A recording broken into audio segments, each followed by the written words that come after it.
नमस्कार दोस्तों, स्वागत है आपका हमारे YouTube चैनल ज्ञान ओके में। आज की इस वीडियो में हम बात करने वाले हैं कि आप पंजाब के रेसिडेंस सर्टिफिकेट के लिए कैसे अप्लाई कर सकते हैं और क्या रहेगा पूरा प्रोसीजर। आज हम आपको इस वीडियो के माध्यम से समझाने वाले हैं, तो इस वीडियो को अंत तक देखें। तो चलिए शुरू करते हैं। तो दोस्तों, पंजाब रेसिडेंस सर्टिफिकेट के अप्लाई करने के लिए आपको सबसे पहले अपने ब्राउजर को ओपन कर लेना है और सर्च करना है पंजाब रेसिडेंस सर्टिफिकेट। ऐसा करते ही आपके सामने कुछ इस प्रकार का पेज खुल के आ जाएगा, जहां पे आपको ऊपर दिए गए लिंक punjab.gov.in को क्लिक कर देना है। क्लिक करते ही आपके सामने कुछ इस प्रकार का इंटरफेस खुल के आ जाता है, जिसे आपको स्क्रॉल डाउन कर लेना है। यहाँ पर आपको नंबर ऑफ सर्विसेज की लिस्ट दी गई है, इसमें से आप रेसिडेंस सर्टिफिकेट को डाउनलोड कर लेंगे। ऐसा करते ही आपके सामने रेसिडेंस सर्टिफिकेट का ये फॉर्म खुल के आ जाता है, जिसे आपको फिल कर लेना है। सबसे पहले आपसे पूछा गया है एप्लीकेशन नंबर, तो यहाँ आप अपना एप्लीकेशन नंबर फिल कर देंगे। जिसके बाद आप इस एप्लीकेशन को कब फिल कर रहे हैं, तो उस एप्लीकेशन की डेट भी आप यहाँ पे फिल कर देंगे। इसके बाद नेक्स्ट स्टेप आ जाता है personal details of the applicant, तो यहाँ पे एप्लीकेंट की पर्सनल डिटेल को फिल किया जाएगा। सबसे पहले आपसे पूछा गया है detail of person filling the application form, तो जो व्यक्ति भी ये एप्लीकेशन फॉर्म भर रहा है, यहाँ उनका नाम आ जाएगा, उनका एड्रेस भी फिल कर लेंगे। साथ ही थर्ड में पूछा गया है रिलेशन विद बेनिफिशियरी, यानी कि जिनके बिहाफ में वह यह आवेदन डाल रहे हैं, उनके साथ उनका क्या संबंध है यानी रिलेशन है, आप यहाँ पे मेंशन कर देंगे। जिसके बाद जो व्यक्ति ये एप्लीकेशन फॉर्म भर रहा है, उसकी एक अटेस्टेड फोटो भी यहाँ पर लगेगी। आ जाते हैं पर्सनल डेटा ऑफ बेनिफिशियरी, यानी जिसके लिए ये आवेदन भरा जा रहा है, अब उनकी डिटेल आ जाएगी, जैसे कि उनका नाम, उनका जेंडर, उनका डेट ऑफ बर्थ, उनकी एज, उनका place of birth, father name, mother name, उनका कंप्लीट एड्रेस यानी कि एरिया का पिन कोड, उनका डिस्ट्रिक्ट। जिसके बाद आ जाता है मार्शल स्टेटस एंड देन पूछा गया है स्पाउस नेम, स्पाउस यानी पति एवं पत्नी का नाम आप यहाँ पे लिख देंगे। जिसके बाद अपनी ईमेल आईडी फिल कर लेंगे, कॉन्टैक्ट नंबर भी एंटर कर देंगे एंड आपको यहाँ पर अपना voter ID card number enter करना होगा। और उसके बाद अगर आपका आधार कार्ड है, तो आप यहाँ पर 12 डिजिट का आधार नंबर यहाँ पे फिल कर देंगे। और अगर अभी तक आपको आधार इशू नहीं हुआ है, तो आप आधार का एनरोलमेंट नंबर यहाँ पे फिल कर देंगे। इसके बाद आ जाते हैं नेक्स्ट स्टेप, जो कि है सर्विस डिटेल्स का। तो यहाँ पे आपसे पूछा गया है मोड ऑफ डिलीवरी, तो यहाँ पे आप सेवा केंद्र के इस ऑप्शन को टिक कर देंगे। तो जहाँ पे भी आपका एप्लीकेशन प्रोसेस हो रहा है, वो ऑफिस यहाँ पे आप मेंशन कर देंगे। जहाँ आपसे पूछा गया है period of residence at which the applicant desire to get residence certificate, यानी कि रेसिडेंस सर्टिफिकेट बनाने के लिए आपको किसी भी जगह पर 3 साल रहना जरूरी है, उसके बाद ही आपका रेसिडेंस सर्टिफिकेट बन सकता है।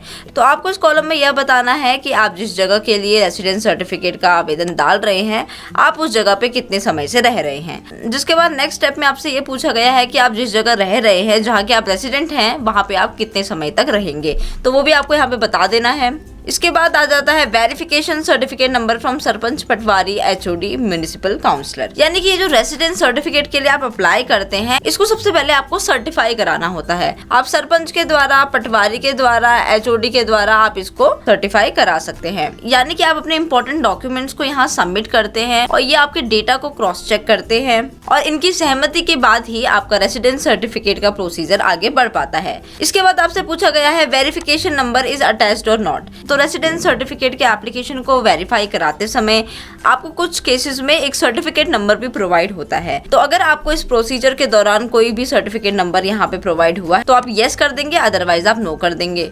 जिसके बाद आपसे पूछा गया है वेरिफिकेशन अथॉरिटी, यानी कि आपने किस अथॉरिटी से वेरिफिकेशन कराया है, तो आप वो यहाँ पे मेंशन कर देंगे।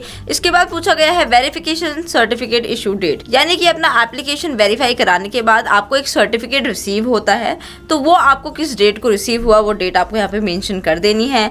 जिसके बाद पूछा गया है to whom the verification certificate is issued, यानी कि आपको वेरिफिकेशन सर्टिफिकेट कहाँ से इशू हुआ, वो आप यहाँ पे मेंशन कर देंगे। जिसके बाद जिस पर्सन से आपने वो वेरिफिकेशन सर्टिफिकेट को इशू कराया है, उसका डेजिग्नेशन क्या है, वो आप यहाँ पे लिख देंगे, और साथ ही उनका ऑक्यूपेशन। अब थर्ड कैटेगरी आ गई है लिस्ट ऑफ रिक्वायर्ड डॉक्यूमेंट्स, तो आपको यहाँ पे उन डॉक्यूमेंट्स की लिस्ट दी गई है जो आपको इस प्रोसीजर में लगाने हैं। इनमें से कुछ डॉक्यूमेंट्स मैंडेटरी हैं, यानी कि वो लगाना अनिवार्य है, और कुछ ऑप्शनल हैं जिसे आप लीव भी कर सकते हैं। तो आइए देख लेते हैं। सबसे पहले बोला गया है copy of ration card first page and second page, voter card, Aadhaar card, driving licence और पासपोर्ट। तो यहाँ पर दिए गए इन सभी डॉक्यूमेंट्स में से आप कोई भी एक डॉक्यूमेंट पिक कर यहाँ पे आप मेंशन कर सकते हैं, क्योंकि ये एक मैंडेटरी कॉलम है। जिसके बाद नेक्स्ट आपसे पूछा गया है copy of proof of date of birth, यानी कि आपको यहाँ पे अपने DOB का प्रूफ मेंशन करना है। तो ये भी एक मैंडेटरी कॉलम है, आप इसको यहाँ फिल कर देंगे।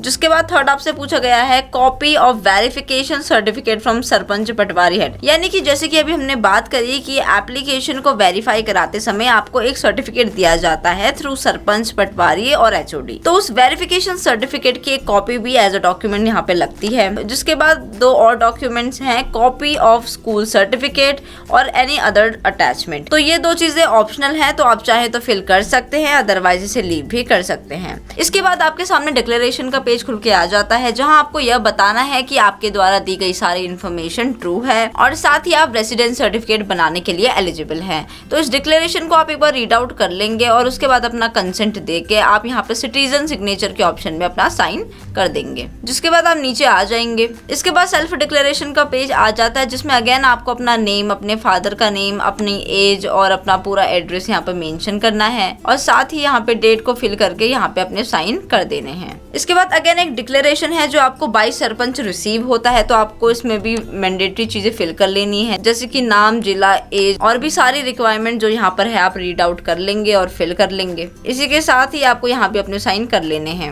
और कुछ इसी तरीके से आप इस फॉर्म को पूरा कंप्लीट फिल कर लेंगे। फिल करके आप इसका प्रिंट आउट निकाल के सेवा केंद्र में जमा कराएंगे। जिसके बाद आफ्टर वेरिफिकेशन 30 दिन के अंतर्गत आपको अपना निवास प्रमाण पत्र यानी कि रेसिडेंस सर्टिफिकेट रिसीव हो जाएगा। तो दोस्तों, यह थी हमारी आज की वीडियो। इस वीडियो से रिलेटेड क्वेश्चंस के लिए आप हमें कमेंट भी कर सकते हैं और इसी प्रकार की इन्फॉर्मेटिव वीडियोस पाने के लिए हमारे साथ बने रहें। हमारे चैनल को लाइक करें, सब्सक्राइब करें, शेयर करें और वीडियो के नीचे दिए गए बेल आइकन को प्रेस करना ना भूलें। धन्यवाद।